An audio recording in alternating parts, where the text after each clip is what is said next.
On the first day of the Formula 1 2023 season, Fernando Alonso and the Aston Martin team surprised everyone by dominating the second practice at the Bahrain Grand Prix, leaving Red Bull, Ferrari, and Mercedes in the dust. Hello and welcome back F1 fanatics! In today's video, we will discuss the fast-arising Aston Martin and Alonso being a great addition to the team. So, please fasten your seatbelts and let's get started. Fernando Alonso is still hungry for more, even after his more than 20 years first Formula 1 debut.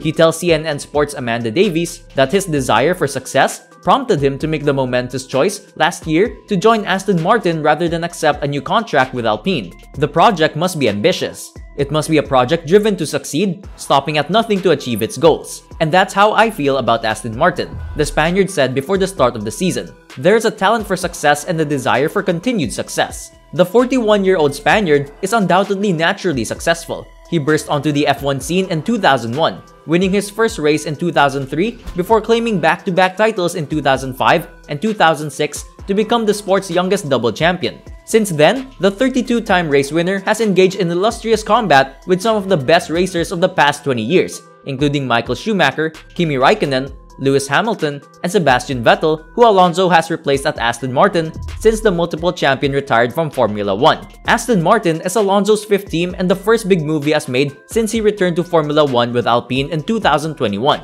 The Spaniard ended his F1 career in 2018, having gone 5 years without a race victory and appearing to have lost interest in the sport due to the frustration of the 2010s. He participated in the IndyCar Series, the 24-hour race at Le Mans, and the Dakar Rally.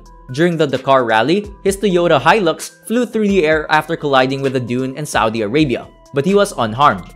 3 years later, he made a sensational return to Formula 1, but could not replicate his early career success. After Alpine finished 9th in 2022 and 10th in 2021, Alonso declined a one-year contract extension to join Alpine and joined an up-and-coming Aston Martin team who finished 10th in both years. The funding is there are new facilities, and a new wind tunnel is being developed. He refers to the wonderful project of Aston Martin as new people to join the team from distinct experiences and varying backgrounds. Aston Martin happened to come in 7th in the overall rankings last year. Still, after making several hires in the background and having an excellent preseason, they entered the first race as real competitors. However, nobody saw this coming. Aston Martin was flying in Alonso's control, upsetting F1's long-standing top 3 and challenging their status as leading contenders heading into the season opening weekend. The double world champion finished Friday's running on top with a 1 minute and 30.907 seconds in the typical evening conditions. The favorite, Red Bulls of Max Verstappen and Sergio Perez, separated by just 0.002 seconds, were tenths and a half slower than Alonso.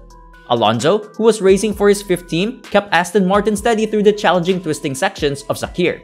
In contrast to the Works team, the Mercedes-powered vehicle was also competitive on the straights. Red Bull's race runs were faster, but Aston Martin threatened F1's top drivers.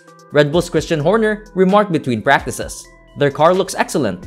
Last week, they put in some awe-inspiring race runs. Fernando seems, I'm still determining what he's taking, but he looks fantastic and on fire. They might surprise everyone this year. They are dark horses in this race." It demonstrates that the jump from midfield to higher up is feasible. Stroll's uneasiness in the other car on a surprising day was the only relatively tiny drawback for Aston Martin. Next, we would listen to what Technical Director Dan Fallows has to say about Alonso and also have a quick look at the qualifying results. But before we go on, there's a need for speed in subscribing to this channel, so you become the first always to get the latest F1 news. Also, do well to like and comment. Fallows, the team's head of technology, claims that Alonso has brought positive energy to his new team, his sixth different one in Formula 1. He is undoubtedly impressive. Fallows noted that he is highly motivated, fiercely competitive, and has contributed significantly to the team's energy.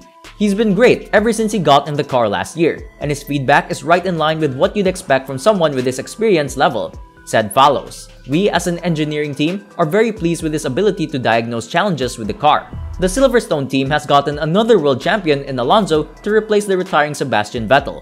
Fallows admitted that the two are different, but Alonso's enthusiasm permeates the entire enterprise. They are undoubtedly different people, Fallows remarked. But I believe you know how much energy Fernando still has. He still has a burning desire to compete and keeps promising to keep going for as long as possible, which is contagious. The team's visit to introduce themselves to people has been wonderful. There are several Spanish speakers on our team, and they are all delighted that he is here. So yeah, having him on board has been great so far. Max Verstappen secured the front row for the Red Bull team by securing his 21st Formula 1 pole position in a valiant effort.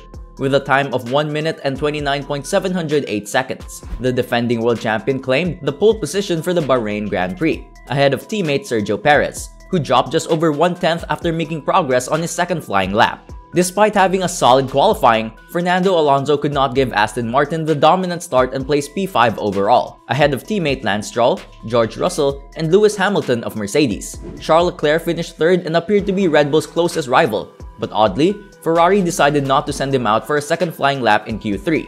Instead, Carlos Sainz, a teammate, was sent out for one more lap but could not better Leclerc's time, and had to settle for fourth.